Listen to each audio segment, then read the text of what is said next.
제가 카이저에서 일을 할 때 어떤 그 청소년이 있었습니다.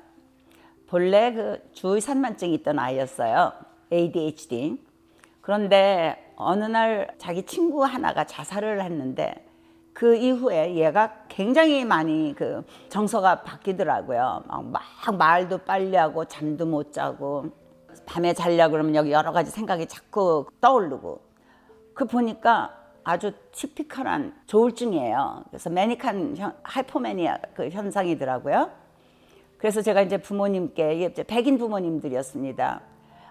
우리 그 이제 조아니가 이거 닉네임입니다. 조아니가 아무래도 ADHD가 있던 환자들 중에서 한 15% 정도는 이게 그 조울증으로 될 수가 있는데, 그래서 두 가지를 다 가질 수가 있는데 그런 것 같다. 그랬더니 이제 이 아버지가 변호사였습니다. 그 아버지가 막 저한테 따져요. 이제 이 그 조울증이라는 게 이 감정의 무드의 변화 때문에 오는 거고, 주의산만증이 있는 것 자체 때문에 아이가 우울하고 불안한 것도 있었는데, 그리고 또 지금 청소년 아니냐, 청소년이 됐으니까 얘네들이 얼마나 지금 그 우울하고 불안하고 감정이 막 격화되고 모든 그 이유 없는 반항이 일어나는 것이 청소년 때 아니냐, 네가 어떻게 그걸 구별하냐 이러더라고요. 그거 굉장히 좋은 질문이죠. 그래서 제가 그 아버지 칭찬을 막 했습니다.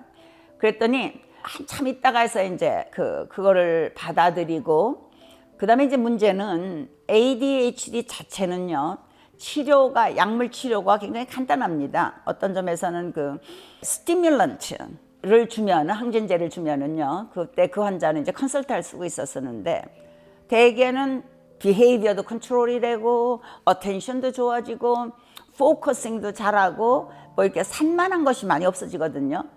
그래서요, 그것만 줘도 어떤 때는 아이들이 우울하고 불안하던 것들이 많이 줄어듭니다. 따로 항우울제나 뭐 이런 것을 주지 않아도 돼요. 그 ADHD 때문에 왔던 이런 불안하고 우울한 거는. 그런데 이게 바이폴러 디스오더가 되면은 이건 완전히 무드 디스오더 있지 않습니까? 그러니까 약물 사용부터 벌써 딱 달라지죠. 그리고 어떤 때는 이 스티뮬런트 쓰던 걸 확 줄여야 됩니다. 아니면 끊어야 되고요. 왜냐하면 이런 스티뮬런트가 환자를 이렇게 조증을 더 올리게 할 수가 있거든요. 그래서 많은 분들이 이제 이걸 조심을 해야 되거든요. 그래서 그 아버지 생각을 하면서 제가 오늘 여러분과 같이 말씀드릴 것은 어떻게 주의산만증인지 조울증인지, 아니면 어떻게 두 가지가 같이 있는 건지, 아니면 얘가 그냥 보통 지나가는 청소년기의 그 폭풍노도 같은 그 시기에 나타나는 정상적인 건지 어떻게 네가 구별하겠느냐. 그 아버지처럼 그런 걸 물어보는 사람들이 있을 테니까 오늘은 이제 그거에 대해서 제가 그동안에 생각한 것, 그동안에 공부한 것을 여러분과 나누려고 합니다. 여러분 안녕하십니까? 정신과 의사 수잔 정입니다. 아이가 주의산만증이 있다는 것은 뭐냐면요, ADHD는 Neurodevelopmental Disorder입니다. 즉, 이 브레인이 생성되는 과정은 브레인과 관계돼서 디벨롭먼트 하면서 아이가 가지고 태어나지만 어른이 될 때까지 계속 같이 디벨롭하면서 나가는 병이거든요. 그래서 ADHD가 있던 어린이 중에서 거의 60 내지 70%는 어른이 돼서도 그게 있습니다. 그래서 이제 이런 그 뉴로 디벨롭먼털 디소더의 그 개념을 여러분들이 아시면은 ADHD 비슷한 뉴로 디벨롭먼털 디소더에는 거기에는 자폐도 들어가고요. 그다음에 러닝 디소더도 들어가고요. 틱이나 듀렛 신드롬도 거기에 다 들어갑니다. 그래서 이제 브레인에 관계돼서, 브레인이 하나의 오건이지 않습니까? 우리 오건들은 이제 우리가 태어나서 대개는 그대로 있지만 사이즈만 커지겠죠. 뭐 리버라던가 이런 거 사이즈가 조금 있다가 커질 거 아닙니까? 이 브레인은 아주 그게 독특하게 이제 디벨롭이 되는 거죠. 왜냐하면 시냅스가 처음에 많아요. 2살 때까지 막 거기가 있다가 그 다음에 차차차차 이제 이렇게 프루닝, 가지치기를 해가지고 차차차차 이게 줄어듭니다. 그런 과정을 전부 다 뉴로 디벨롭먼탈 디스오더 미리 이제 그 알아두시면은 도움이 되는데요. 그 바이폴러 디스오더라는 거는 이거는 이제 그 뉴로 디벨롭먼탈 디스오더가 아닙니다. 이거는 바이폴러 디스오더는 이제 정서에 문제가 있는 건데 왜 오는 거냐 하면은 우리 두뇌 안에 뉴런들 있지 않습니까? 뉴런이라는 게 이제 신경세포입니다. 신경세포하고 신경세포를 갖다가 서로 이제 연결해 주는 것에 중간에 시냅스가 있습니다. 그래서 이제 어떤 정보가 들어오면은요, 이 이제 첫 번째 뉴런에서 어떤 정보를 받아서 전기가 확 생깁니다. 그래서 그 전기를 가지고 시냅스까지 가서 거기 가면은 그 전기를 갖다 여기서 전기가 화학물질로 이게 변화되면서 여기서 화학물질이 이제 쏟아집니다. 시냅스로. 그때 이제 도파민이라던가 세로토닌이라던가 노에피네프린, 뭐 엔도르핀 이런 것들이 이제 화학물질로 이제 쏟아지죠. 그리고 그다음에 여기 시냅스에서 그다음 뉴런으로 갈 때는 우선 이게 전기가 됐다가 이쪽으로 갔다가 화학물질이 쏟아지는데 이 쏟아지는 물질들이 너무 높다거나 아니면 너무 적다거나 이럴 때 이제 무드의 변화가 오는 거죠. 이 쏟아지는 물질 중에서 세로토닌이 너무 떨어지면은요, 그럼 우리가 우울해집니다. 그래서 프로젝이라던가 뭐 졸로프트 같은 약들은 어떻게 하냐면은 이 쏟아졌던 물질들이 다시 시냅스로 리턴을 해서 거기서 기다리고 있어서 그 다음에 오면 또 쏟아져야 되니까 그것을 리턴하는 걸 갖다 막게 해주는 것이 SSRI죠. Selective Serotonin Reuptake Inhibitor. 리업테이크가 재흡수되는 걸 막는다는 얘기거든요. 그래서 그 기전을 여러분들이 아시고서 이제 병을 이해하시면 훨씬 이해가 쉽습니다. 그러니까 ADHD는 신경 발달 장애로서 대개는 가지고 태어나는 거고 계속 어른이 될 때까지 디벨롭하고서 있는 병이고, 조울증은요 유전적인 경향이 굉장히 강합니다. 이것도. 그러나 그런 유전성이 있다고 그래서 이게 처음부터 나타나는 게 아니고요. ADHD는 대개 5살, 6살 때부터 이미 이제 나타나니까 그때부터 우리 진단을 하죠. 타고났지만 ADHD 증상이라는 게 막 이렇게 하이퍼액티브하고 막 그런 거를 5살 전에는 진단을 하면은 그게 제 생각에는 틀리기가 쉽고, 그때는 그냥 어린애기 때문에 그렇다. 브레인이 어느 정도는 머추어된 다음에 이제 우리가 되게 진단을 하는 거고요. 바이폴러 디스오더는 대개는 유전적인 경향을 가지고 태어나지만 그게 금방 발현되지는 않습니다. 가령 예를 들면은 제 환자 하나는 그 유태인 남자아이였는데 자기가 친하던 친구가 어느 날 자살을 해요. 그래가지고 그 부모님이 학교에서 연락을 받아요. 오늘 아드님이 학교에 출석하지 않았습니다. 그 주이시 스쿨들은 그런 게 굉장히 엄격하더라고요. 그래서 어머니가 아버지랑 그다음에 수소문해서 봤더니 자살을 한 친구의 무덤에 가서 하루 종일 있었던 거예요. 그리고 이제 그때부터 그 학생은 이제 바이폴러 디스오더의 이제 증상을 나타내기 시작했었거든요. 근데 이런 식으로 대부분 제네틱하게 유전적인 그 요소를 가지고 태어났는데 이제 발현될 때는 어떤 그 환경에 트리거 같은 게 있는 수가 많지요. 그래서 이 ADHD하고 ADHD가 심한 환자, 그다음에 바이폴러 디스오더가 좀 약한 환자 거의 비슷합니다. 어떤 점에서는 임펄시브하고, 그러니까 충동적이고요. 그다음에 굉장히 그 불안하고 또 우울해지고, 그다음에 그 바이폴러 디스오더 같은 경우는 특히 이제 앵거가 많은데 ADHD 있는 사람들도 앵거 컨트롤이 잘 안 되는 환자들이 있거든요. 그러니까 이게 구별을 해야 되는 큰 이유는요, 치료 방법이 다르거든요. 만일 바이폴러 디스오더 환자한테 스티뮬런트, 뭐 리털린이나 컨설타를 줘버리면은 이 환자는 확 매닉하게 더 되는 거죠. 제가 그런 환자가 하나 있었습니다. 어떤 가정주부인데 바이폴러 디스오더가 있어요. 그런데 자기가 집에서 일을 좀 해야 되는데 너무 주의가 산만하니까 아주 작은 양이라도 좋으니까 약을 좀 달라. 그래가지고 제가 리털린 5ml짜리를 줬습니다. 대신 바이폴러 디스오더 약 정서 안정제는 다 그대로 쓰고요. 리튬이라던가 데파콘 이런 거 그대로 쓰면서 조심해서 조금만 써라. 5ml짜리를 주는데 되게 이제 한 달분을 주잖아요, 약을. 근데 이 환자가 그걸 쓰니까 이게 매닉하게 되는 거예요. 그러니까 기분이 좋고 자기가 둥둥 떠 있는 것 같고 막 이러니까 5ml짜리 또 먹고 이래가지고요. 너무 매닉하게 돼가지고 결국은 응급실 거쳐가지고 제가 입원을 시켰습니다. 그러니까 이런 식으로 정신과에서 진단이 중요한 이유는요.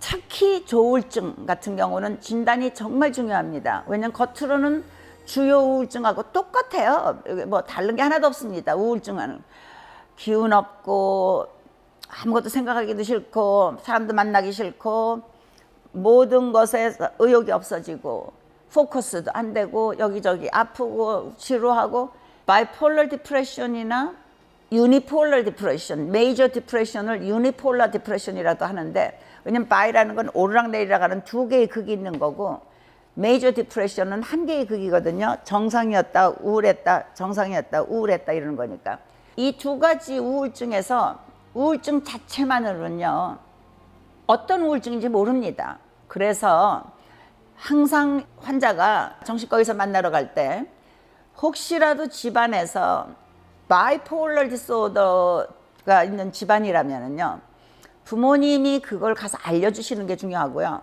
만일 그 환자가 언젠가 한 나흘간 기분이 굉장히 좋고 3시간만 잤는데도 나가서 일도 열심히 하고 근데 안 해야 될 것도 좀 해서 어디 가서 돈을 너무 많이 쓴다던가 도박장에도 간다던가 경마장에도 간다던가 이런 적이 있었다. 그러면은 본인은 기억 못 합니다. 그 기분 좋았던 거니까 내가 그때 무드가 좋았지 한때 좋은 때가 있었어. 이렇게 생각하거든요. 그러니까 의사가 그 전에 혹시 경조증이나 조증이 있었습니까? 그럼 그 환자는요, 아이고 그런 거 난 없어요 이러거든요. 그럴 때는 꼭 부모님이나 친구나 배우자가 이런 일이 과거에 한 번은 있었습니다 라고 얘기를 해야 의사가 진단을 바이폴러 디프레션으로 할 수가 있습니다. 그러니까 이거 여러분들 반드시 알아두셨다가 그게 의사를 도와드리는 겁니다. 그런 얘기를 안 하시고 그리고 특히 집안에 누군가가 자살을 했다던가 이런 거는 정말 중요한 가족력입니다. 여러분 과거력으로 과거에 매니아나 하이퍼매니아가 있었다.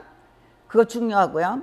가족 중에서 자살을 한 사람이 있었다던가 바이폴러 디스오더가 심해지면은요 앵거가 많아져서 조절이 안 되면은요 어떤 때는 범죄를 합니다. 그래서 저는 꼭 그것도 물어봅니다. 감옥에 간 사람이 있었냐. 그 다음에 불안하기 때문에 이런 분들이 많이 마약이나 알코올을 많이 섭취해 가지고 중독이 됩니다. 그런 중독자가 있었냐. 그 전 한 가지 또 항상 물어보던 게 있었는데 지금은 안 물어봅니다. 그전에는 혹시 조상 중에서 결혼을 3번 이상 하거나 축접을 많이 한 사람이 있습니까? 그때는 물어봤었습니다. 그런 사람들은 왜냐면은 하이퍼 액티브 할 때는 섹슈얼 디자이어가 많이 높아지기 때문에 암호하거나 아니면 결혼을 너무 많이 빨리 할 수도 있고 이렇거든요. 지금은 사람이 95세까지 사니까 3번 결혼하는 거 미국에서는 별로 큰 거로 치지를 않더라고요. 그래서 요새는 그건 안 물어봅니다. 어쨌든 과거력과 가족력을 통해서 바이폴러 디프레션인지 유니폴러 디프레션인지 의사가 진단을 할 수 있도록 도와주셔야 됩니다. 그러니까 가능하면 같이 하시는 게 좋습니다. ADHD가 있을 때 바이폴러 디스오더가 같이 오거나 바이폴러 디스오더만 있을 때 어떻게 구별하느냐. 근데 지금 제일 먼저 제가 말씀드리고 싶은 거는 이 ADHD, 이 Neuro Developmental Disorder는 다른 것들하고 같이 이렇게 코모비드하다 그러는데 동반돼서 오는 것들이 꽤 많습니다. 제일 많은 거는요, ADHD가 있는 사람들은요, 자기 자신이 생각해도 자기가 뭘 자꾸 잊어버리고, 자기 자신이 생각해도 또 이름 안 쓰고 시험지에다, 아니면은 노력을 해서 숙제를 하려고 해도 자꾸 공상만 되고 안 되고 이러니까 어떤 점에서는 나는 바본가? 아니면 사람들은 왜 다 나를 이렇게 싫어하지? 그래서 이 전체적으로 자기의 자존심이 좀 떨어지는 수가 많고 우울해지기가 쉽습니다. 그래서 ADHD 있는 분들의 한 반 이상, 60% 정도에서는 우울증이나 불안, 내가 나를 못 믿는 거죠. 저도 ADHD가 있는데 저는 잘 못 믿습니다. 그래서 저는 주위 사람들한테 제가 뭘 한다는 걸 미리 말해줍니다. 좀 알려달라고. 왜 그러냐면은 이게 그 브레인에서 도파민이 잘 안 나와서 그런 거니까 어떤 점에서는 생리적인 거거든요. 이게 몸의 병이거든요. 그래서 근데 자기가 몸의 병이라는 걸 모르니까 나는 왜 이래? 이렇게 하게 되기가 쉬운 거죠. 다행히 저는 ADHD 진단을 50이 넘어서 받았기 때문에 그런 큰 영향은 받질 않았기 때문에 다행이지만요. 어린 시절부터 이 병이 있는데 치료가 안 됐으면은 그거 굉장히 우울해지고 불안해지는 큰 요소입니다. 그 다음에 이 ADHD가 있는 사람들 중에서 뚜렛 신드롬 있죠. 이렇게 틱하고 주의산만증하고 그 강박관념이라든가 심각한 불안증이 오는 것이 20%에서 올 수 있습니다. 그리고 이 바이폴러 디소더가 올 수 있는 동반해서 올 수 있는 경우가 한 15% 정도 됩니다. 그러니까 100명 중에서 15명이면 그게 아주 적은 건 아니죠. 왜냐하면 한국 사람들이 워낙 제가 보기에는 ADHD가 많습니다. 특히 ADHD 중에서요 한 30, 40%, 50% 중에 좀 치료를 안 해주는 환자들이요 나중에 18살 넘어가지고 반사회성 인격장애 Antisocial Personality Disorder가 될 수가 있습니다. 그러니까 그게 한마디로 이렇게 말하면은 사이코패스입니다. 그래서 이런 사람들은 자기의 이익을 위해서는 남을 해칠 수도 있고 뭐 다른 사람들의 물건을 갖다가 파괴할 수도 있고 이런 식으로 그 무서운 그 범죄자가 되는 거죠. ADHD를 왜 치료해야 되는지 부모님들께서 정말 여러 가지로 생각을 하시고 그냥 놔두면 괜찮겠지가 아닙니다. 대개는 이런 환자들이 문제가 될 수가 있으니까 진단을 받으시면 꼭 치료하시기 바랍니다. 치료가 굉장히 잘 됩니다. ADHD는. 왜냐면은 약물 치료가 워낙 잘 듣고 뭐 거기에 아울러서 카운슬링도 같이 해주면은 아주 정말 정상적으로 좋은 생활을 할 수가 있습니다. 좋은 대학교 가고요. 의사 된 사람들 뭐 저 같은 경우도 의사가 됐지만 변호사 뭐 여기 보면 교수들 ADHD 있는 사람 많아요. 왜냐면 ADHD가 있는 사람 특징이요. 뭔가 자기가 하나를 좋아하면 거기에 아주 골수로 이렇게 파고들거든요. 근데 솔직히 말해서 저 같은 경우 뭐 제가 노래를 잘합니까? 뭐 무용을 잘합니까? 체육을 잘합니까? 잘하는 거 하나도 없었고 책을 읽는 것 자체는 굉장히 좋아했고 그러다 보니까 공부하는 건 괜찮았으니까 의사가 됐던 거거든요. 그래서 ADHD 자체가 어떤 점에서는 하나의 그 기질입니다. 태어날 때의 기질. 근데 이게 좀 힘든 기질인데 이렇게 여러 가지 그 코모비드 동반되는 문제가 많기 때문에 ADHD가 있는 사람들 중에서 바이폴러 디소더가 올 수 있는 게 크고 따라서 이것은 구분을 해야 되겠죠. 그렇지 않으면 바이폴러 디소더 치료를 안 해주면 여러 가지 문제, 특히 자살 사건이 생길 수가 있기 때문에 항상 그 우리 조울증에 대해서는 신경을 곤두세워야 됩니다. 제가 보니까 다행히 한국 정신과 의사분들께서 아주 바이폴러 디소더 그 진단을 잘 하시는 것 같아요. 미국 의사들은요, 어떤 때는 바이폴러 디소더 환자를 10년 동안 진단을 못하고 적어도 3명 내지 4명의 정신과 의사를 거친 후에야 된다, 뭐 이러는데 제가 이제 그 제 유튜브를 통해서 여러 구독자들이 말씀하는 걸 보면은 빨리빨리 금방금방 한국 의사들은 이거 진단을 하시더라고요. 저도 한국 의사들이지만 우리 한국인 의사들 정말 실력 참 좋다고 생각합니다. 조울증도요, 대개는 20세 아니면 그 다음에 이제 30세쯤에 많이 나타나지만 어린아이 때도 이제 조울증이 나타날 수가 있습니다. 그때는 ADHD가 있다가 나타나는 게 아니라 처음부터 나타날 수가 있는데 제 환자 중에 6살짜리 남자아이가 있었어요. 근데 얘가요, 그 섹슈얼리티가 뭔지 자기 선생님, 자기 선생님한테 데이트하자고 신청한 거 있죠. 근데 이게 아주 시리어스했습니다. 그래가지고 부모님도 놀래고, 그리고 그 또 하나 7살짜리 남자아이인데 이거 둘 다 이제 그 백인 남자아이들이었습니다. 아주 심하게 그 조증 증세가 오고, 근데 걔는 더 우울한 형이었어요. 그리고 굉장히 공격적이고 화가 많고, 그래가지고 제가 그 리튬을 가지고 이제 걔는 치료를 했었는데요. 아주 힘들었습니다. 그러다 제가 이제 그 부모님이 이제 UCLA로 가서 트랜스퍼를 제가 했지요. 제가 그 치료를 하기에는 너무 그 시간도 많이 걸리고 그래서 저는 본래 그 HMO 카이저가 HMO인데 환자를 볼 수 있는 그 시간의 여유가 그렇게 많지 않았거든요. 근데 어쨌든 제 생각에 그 2명의 남자아이들 처음부터 바이폴러 디스오더 있었던 것을 기억이 납니다. 그리고 여러분들이 잘 아시겠지만 조은의 마음약국 그 유튜브를 하시는 그 조증과 우울증을 갖다 자기가 겹쳐서 조우라고 마음을 하신 고하영님은 본인이 중학교 2학년 때 그 매닉 증상이 와가지고 입원하시면서 조울증 진단을 받으셨다 그래요. 그러니까 중학교 2학년이면은요, 대개 한 13살, 14살 그때쯤 아닙니까? 일찍 청소년 교육 분도 오셨었죠. 그분은 지금 아주 치료를 잘 받으시면서 가정도 있고 아이들 셋 기르는 그 가장이시고 훌륭하게 지금 그 유튜브 프로덕션을 한 5, 6년째 하고 있는 것으로 알고 있습니다. 그래서 이분 같은 경우는 처음부터 그 뚜렷하게 조증 증상을 보였기 때문에 뭐 ADHD가 아닌가 구별할 그 걱정할 게 없었죠. 근데 제가 이제 하나 그 지금 기억하고 있는 환자 중 하나에서는 어머니가 간호사고 백인 아버지가 호흡 치료사가 있었습니다. 그래가지고 이제 뭐 폐렴이라던가 런 캔서가 있는 사람들을 도와줘요. 이분들이 어떻게 그 산소를 어느 정도 하고 이제 이런 걸 하는 아버지고 그 둘 다 이제 그 의학계에서 큰 병원에서 일하시는 아주 인텔리전트한 분들인데 그 큰 아들이 제 환자였습니다. 그를 갖다 제가 이제 뭐 한 7살부터 치료를 하기 시작해서 한 9살쯤 됐는데 어느 날 얘가 굉장히 우울해져요. 굉장히 우울증상을 보이더라고요. 학교도 가려고 안 그러고 뭐 자꾸 울고 살고 싶지도 않다 그러고 막 이래가지고 걱정이 돼가지고 이제 부모님하고 의논해서 이 환자 병원에 입원을 시켰습니다. 그래서 정신과 병원에서 이제 항우울제도 쓰고 여러 그래서 이제 많이 좋아져서 이제 나왔습니다. 그래가지고 그 다음에 이제 그 약을 이렇게 계속하고 항우울제를 가지고 이제 치료를 하고 있는 도중인데 그 어느 날 어머니한테서 연락이 왔어요.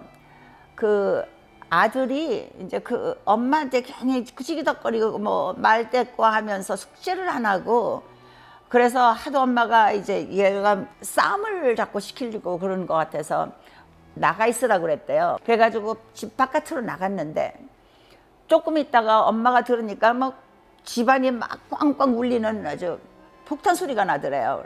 나가봤더니 이 녀석이 정원에 있는 큰 바위를 들어가지고 유리창문을 갖다가 리빙룸으로 던져가지고 리빙룸 문이 박살이 났더랍니다. 그래서 당장 이제 응급실로 보냈죠. 그래서 혹시라도 본인이 다친 건 없는지. 그럼 이제 제가 가서 봤더니 얘가 갑자기요 말을 막 빨리 하는 거예요. 그래가지고는 쉴 새가 없어요. 제가 뭐 이렇게 물어볼 수가 없어요. 그래서 어땠지? 이러면서 계속 자기가 말을 해요. 그러니까 그거 보고 이게 pressured speech라고 그러거든요. 그 다음에 이 말했다, 저 말했다, 이 말했다, 저 말했다. 그러니까 그걸 보고 이제 flight of ideas라고 그러는데 이게 조절이 안 되는 거죠. 그리고 이제 밤이면 잠을 자기가 못 잤는데 왜 그러냐면 자꾸 여러 가지 생각에 꼬리를 물고서 계속 나타나더래요. 그래서 그걸 이제 racing thought라고 그럽니다. 그다음에 사고의 비약, flight of ideas, 그다음 pressured speech. 아주 이거는 매닉한 환자들의 특징입니다. 그리고 물론 뭐 자기가 뭐 굉장한 특별한 사람이다라는 그 무슨 그 delusion of grandiosity라고 하는데 망상이죠, delusion이니까. 근데 grandiosity라는 거는 과대 망상. 나는 뭐 어떤 분들은 그 전에 옛날에 뭐 자기가 뭐 예수라고 그런 사람들도 있었고 그렇지만 이 특징이 매니아 있는 사람들은요 이렇게 그 다른 스키조프레니아의 그 망상하고 좀 달라서 뭐 누가 나를 갖다 스파이 한다던가 뭐 누가 나를 죽이려 한다던가 이런 게 아니고 이게 나는 특별하게 여러 가지 능력도 많다 이런 식의 그 그랜디어시티 이런 그 망상을 합니다. 그래서 얘가 이게 갑자기 매니아로 된 거예요. 그러니까 또 다시 이제 입원을 시켰죠. 왜 그러냐면 바깥에서 치료하기에는 이 환자들이 위험합니다. 왜냐하면 집을 뛰쳐나가거든요. 그러고 가서 무슨 일을 할지 모르고 어디에 나가서 누구하고 같이 어울릴지도 모르고 그러니까 일단은 폐쇄된 장소에서 보호해야 됩니다. 보호하고 관찰하고요. 그래서 이제 그 미국에서는 72시간을 그렇게 할 수 있는 법적인 효력을 가질 수 있는 그런 그 법이 만들어져 가지고 그거를 72hour hold라고 그럽니다. 72시간 보호 관찰할 수 있는. 그래서 그 병원도요, 이런 환자들을 위해서 보내는 병원들은요, 굉장히 더 그 법적으로 엄격하게 그 규율을 지켜야 됩니다. 그래서 그런 병원이 이제 저희 카이저 병원하고 이렇게 같이 있는 그 병원이 있어서 우선 거기다 이제 병원을 보냈었죠.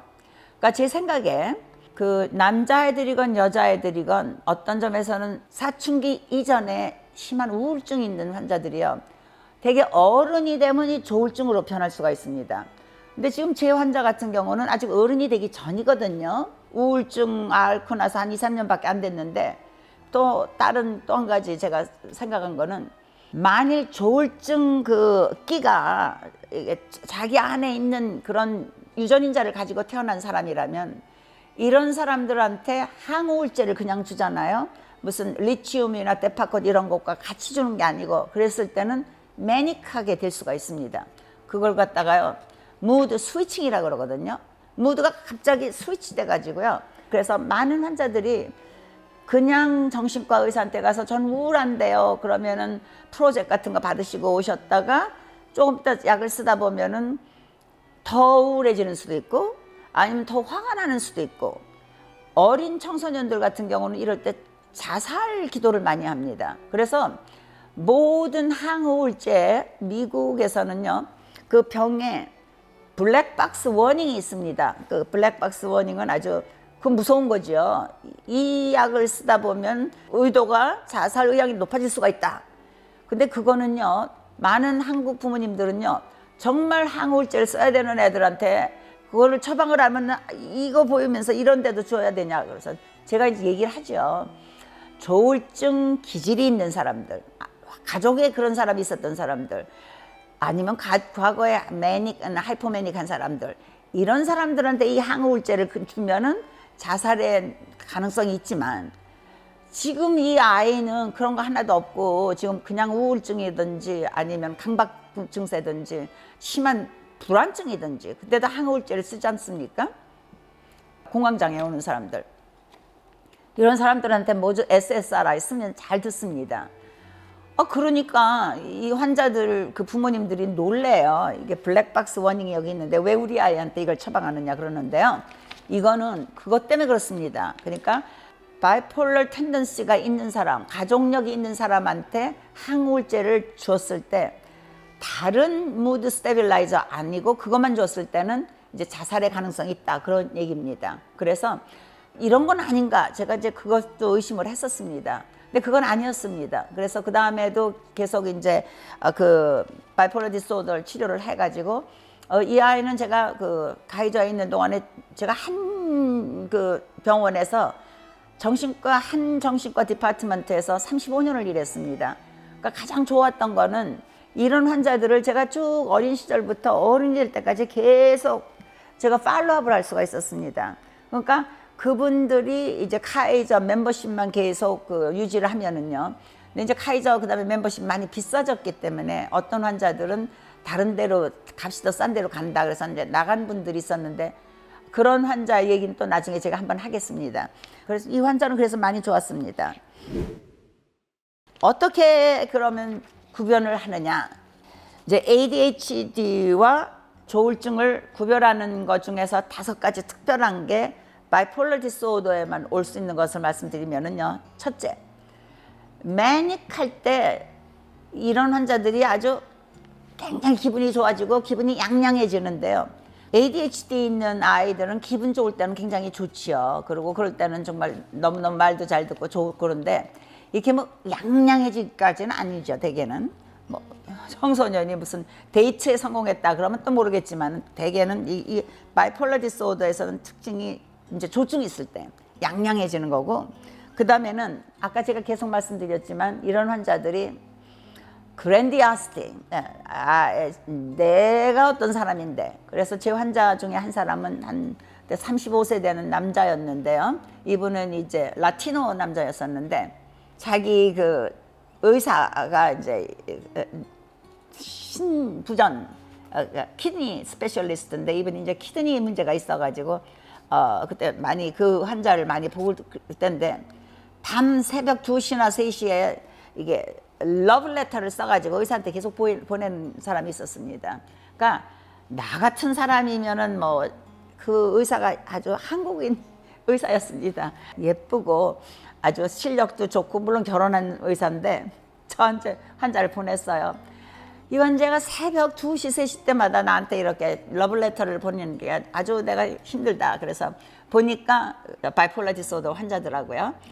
그랜디아시티가 심한 거죠. 그래가지고 나 정도면 이 의사 너하고 같이 데이트할 수가 있다. 이제 이런 생각을 해서 거죠. 그 다음에 아까 제가 또 말씀드렸던 그 사고의 비약, Flight of Ideas 여러 가지 생각이 막 계속 나오고 그 다음에 또 한 번 말씀드렸던 그 Racing Thought 이 생각 저 생각 계속 하니까 잠이 안 드는 거죠. 이런 것이 특징인데 ADHD 있는 아이들이 뭐 말은 이 말했다 저 말했다 할 수가 있지만 이런 식으로 뭐 끊임없이 몇 시까지가 나오진 않습니다. 이 아이들이 한 2-3가지 얘기는 하겠지만 그리고 그 ADHD가 있는 애들이요 캄다운 됐을 때는 뭐 전혀 그런 문제가 없는데 이 바이폴러 디소더 매닉 할 때는 뭐 거의 그 이런 것이 그냥 폭포처럼 쏟아져 나오는 거죠. 그 다음에 수면에 대한 것이 ADHD 있는 아이들은요 밤에 부모님 떠나서 이제 자러 가라 그럴 때는 아이들이 좀 안 가려고 그러고 막 그래요. 그래서 이제 현명하신 부모님들은 아이들하고 이제 일종의 그 리추얼을 만들죠. 하나 리추얼은 뭐냐면은 아까 그 우리가 이제 사관학교 가면은 뭐 밥 먹을 때도 뭐 어떻게 하고 뭐 이런 그 리추얼이 있다고 그러더라고요. 무슨 절차를 만드는 건데 우리 같이 가서 뭐 이빨 닦을까? 그 다음에 이제 뭐 옷 갈아입자. 그러고서는 이제 한번 노래할까? 이제 아빠가 책 읽어줄까? 이러면서 이런 리추얼을 해가지고 아이가 잠을 잘 수 있게 도와주시는 부모님들도 계신데 그러지 않은 부모님들은 얘 너는 가서 잘 시간이잖아. 가서 자. 이런 얘네들이 안 가려고 많이 그럽니다. 왜냐면 첫째로요. 제가 보기에는 이런 아이들이요. ADHD 있는 아이들이 변화를 참 싫어합니다. 변화가 어른도 싫어하지만 아이들은 더 심해요. 근데 ADHD 있는 애들은 더 심합니다. 그러니까 엄마하고 있는 게 좋지요. 아버지랑. 혼자서 제 방에 가가지고 쓸쓸하게 자야 된다는 거가 너무 싫을 거 아니에요. 그러니까 저는 변화를 싫어하기 때문에 그런 것도 있다고 생각을 해요. 그리고 이런 아이들이 예민하니까 떨어지면 무섭잖아요. 그러니까 그런 것 때문에 잘 안 가려고는 하지만 잠이 들면 그 다음에 괜찮습니다. 많은 어머니들이 어떤 때는 옆에서 아이를 재워주고서 그다음 자기는 이쪽으로 오는 경우도 많았는데 그거보다는 제가 아까 말씀드린 리추얼을 만드는 것이 제 생각에는 참 좋다고 생각합니다. 그 정도밖에 안 됩니다. 슬립 프로블럼이. 그러나 바이폴러 디소더가 있을 때의 슬립 프로블럼, 특히 이제 매니아 있을 때 굉장히 그거는 심각하죠. 3시간 이상 자기가 힘듭니다. 그럼 자꾸 여러 가지 생각도 나고 막 기운이 막 섰으니까. 그래서 이 슬립 프로블럼이 이 사람들은 3시간밖에 되게 안 잔다는 것. 물론 디프레션 될 때는 많이 자지만 그때는 뭐 ADHD하고 구별하는 게 문제가 없는 거죠. 지금 매닉하거나 하이퍼매닉할 때가 이제 구별이 안 되는 거죠. 그 다음에 수면에 대한 그 필요가 감소되는 거. 5번째는 성에 대한 그 굉장히 고도의 관심. 제가 아까 그 6살짜리 아이가 자기 선생님하고 자꾸 데이트하자고 그러고 그런 식으로 많은 그 어른들도 매닉 스테이트에는 나가가지고 그 문란한 성 활동을 하다가 성병이 걸리는 사람도 꽤 많거든요.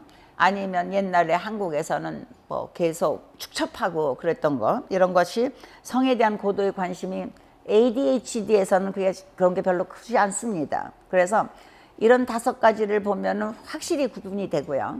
5가지. 그러나 둘이 비슷한 것도 있습니다. 그래서 비슷한 건 뭐냐면은요. 주의가 산만한 거예요. Highly distracted. 뭐 이거 하다가 누가 지나가면 그 사람하고 얘기해야 되고 또 딴 거 하다가 보면은 또 방 청소할 때도요. 그래서 ADHD 있는 사람들한테 방 청소할 때는 절대로 이 방에 속하지 않은 물건을 갖다가 저쪽 방에 갈 때는 거기 가지 마라 그래요. 거기 가면 그것만 보이니까 또 거기 있는 거 들고 나오다 보면 하루 종일 왔다 갔다 하지 못하거든요. ADHD 있는 사람들이 청소할 때는 이 방에 속하지 않은 건 우선 복도에다 다 내놓으라 그러죠. 그러니까 주의가 산만하기가 쉬운 거죠. 그 매니아 있을 때도 주의가 굉장히 산만합니다. 그래서 이건 비슷합니다, 둘이. 그 다음에 둘 다 에너지가 꽤 많습니다. 그 바이폴러 디소더 있는 사람들의 그 에너지는 굉장히 심합니다. 그래서 제가 아까 그 어린 소년이 이게 바위를 들어가지고 던졌었다고 그랬지 않습니까? 이 사람이 그 매닉할 때 아니면 그런 힘이 안 납니다. 그리고 그 ADHD 있는 애들도요, 얼마나 에너지가 많은지 막 돌아다니다 보면은 완전히 소모되는 거죠. 제가 처음에 말씀드렸던 그 전에 어떤 5살짜리 자폐아 얘기를 드렸었는데, 자폐아들의 70%는 ADHD가 같이 옵니다. 그 아이는 ADHD가 있으니 계속 돌아다니니까 더군다나 이제 밥을 못 먹어서 엄마를 걱정시켰죠. 그 다음에 이제 말이 많아지는 거. ADHD는 말 많이 합니다. 공부 시간에도 계속 말이 많고, 뭐 친구하고 만나서도 지가 말하느라고 딴 사람 말할 새가 없는 거죠. 하다못해 이 사람이 말을 하다가 금방 안 끝내면은 ADHD 있는 사람들은 자기가 끝내주지 않습니까? 그냥 말을 해가지고 기다리지 못하고. 바이폴러 디소더 환자는 말도 못하게 많지요. 그냥 폭포수처럼. 그래서 말이 많아지는 거. 그 다음에 이제 짜증이 많습니다. 그러니까 이 환자들이 대개는 자기 자신이 불안하고 이게 분노도 많거든요. 그러다 보니까 짜증이 많이 나요. 그래서 대인관계가 좀 힘든데 2가지 병에서 전부 다 오는 겁니다. 그래서 치료할 때 바이폴러 디소더를 치료해야만 제일 먼저 중요합니다. ADHD가 있건 없건 간에 바이폴러 디소더 치료에 중점을 둬야 됩니다. 이제 그러면서 정서 안정제를 쓰면서 이 환자가 꼭 그 어텐션이 좀 돼야 되는 경우, 그럴 때는 아주 작은 양의 리탈린 같은 거, 오래 가지 않는 거, 컨설트만 해도 12시간, 10시간 가기 때문에 혹시라도 이게 매니아가 되고 나면은 오래 있으니까 큰일 나지요. 그러니까 리탈린 같은 거는 몸 안에 들어가서 한 4시간, 3시간 정도밖에 없습니다. 그럴 때는 빨리 물을 많이 마시면은 콩팥으로 약이 나갈 수가 있으니까 아주 짧은 기간 있을 수 있는 IR이라고 그러죠. Immediate Reacting. not 이렇게 XR 같은 게 아니고 롱 액팅이 아니고요. 그런 약을 어느 정도 줄 수는 있지만 중요한 거는 이 2가지가 있는 경우라도 바이폴러 디소더에 중점을 두고 치료를 하다 보면은 그때 안정이 되면은 어느 정도 ADHD 조절이 더 쉬워집니다. 꼭 스티뮬런트를 안 주더라도요. 중요한 거는 환자들이 자꾸 ADHD 약만 달라고 그러세요. 자기가 바이폴러 디소더가 있으니까 우울하고 되게 우울이 심한 겁니다. 바이폴러 디소더 있는 환자들이요, 조증이나 경조증 있을 때 의사한테 와서 도와달라고 한 번도 안 해요. 되게 우울할 때만 오십니다. 그러니까 자기 우울증을 갖다 어떻게든지 이렇게 극복해 보고 싶으니까 ADHD 약을 달라고 그러는데 그때 제 약을 다 줬다면 큰일 나죠. 매니아가 되니까. 그래서 여러분, 오늘은 제가 굉장히 비슷한 증세를 보일 수 있는 아주 그 심한 ADHD, 주의 산만 및 행동항저증 환자와 바이폴러 디소더, 비교적 경한 정도의 조울증 환자를 어떻게 구별하느냐, 그것에 대해서 같이 생각하고 말씀드렸습니다. 여러분, 오늘은 여기서 끝내고 이 다음 시간에 다시 뵙겠습니다. 고맙습니다.